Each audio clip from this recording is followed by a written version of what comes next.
Alright, this is just to show what I'm going to be trying to clean up with that torch here. Probably lost about 20 feet of driveway due to overgrowth over the years. You can see the end of my walkway is about here, and that should all be asphalt underneath there. So we're going to try and clean up about 6 feet off the sides here, and then this whole big mess right here. So I'll back the vehicles up and get going. Alright, this thing's working good against drier stuff. Against big green things, not so good. I'll show you an example here.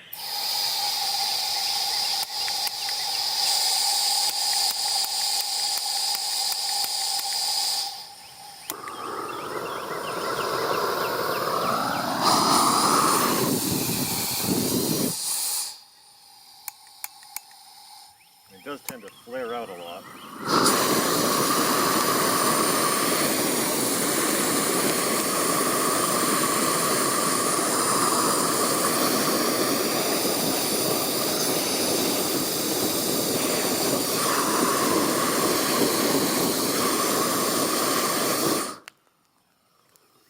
You can see it takes a significant amount of fire to even make a dent in the green things, so it's probably going to be easier just to dig them up instead of wasting all the gas on them. Yeah, I'm going to give you a little bit of a before and after here. This is pretty much what I'm dealing with. A mix of dried out vines, leafy materials, and so forth. And this is what I've got accomplished here. For disclosure, that area right near the telephone pole, that was, there's a piece of old roofing material there, so nothing was growing underneath that. So it didn't do that, I just pulled that off, that junk off. As you can see, the vines, dry stuff, no issues at all. But your leafy vegetation, not so good. So I'm not sure if I'd recommend this if you've got to clear a whole mess like that. But as far as getting the little shit, getting all the dry shit out of the way so you can get to that, might be good. 40 bucks, who gives a shit, you know? It's another toy. But this is pretty much what I've got so far.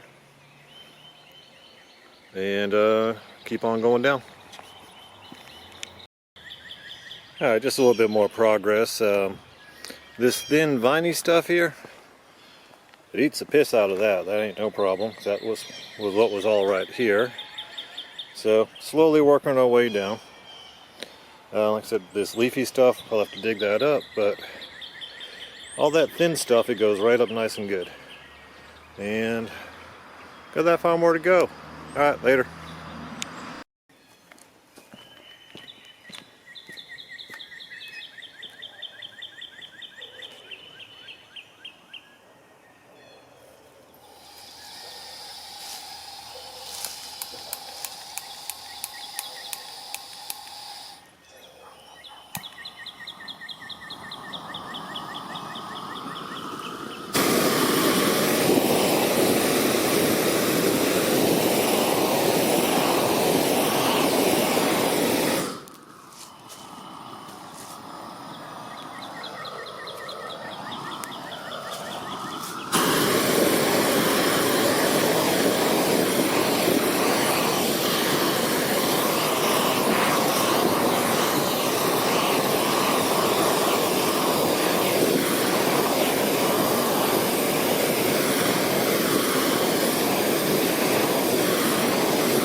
Alright, so there's the torch. You might notice in the video my hands are creeping further and further back the more I used it.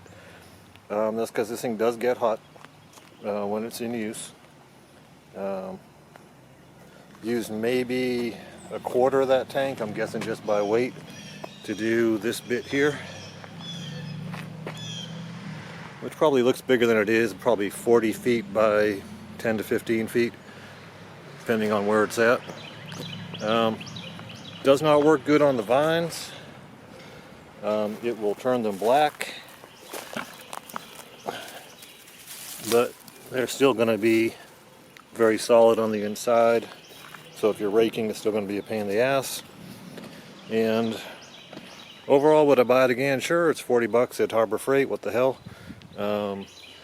But not the best tool for large removal projects. I'll probably do one more video added to this and me lighting up the bonfire in a bit, but I think we're good for now. I'm going to keep on going, but I've probably shown you everything you need to see.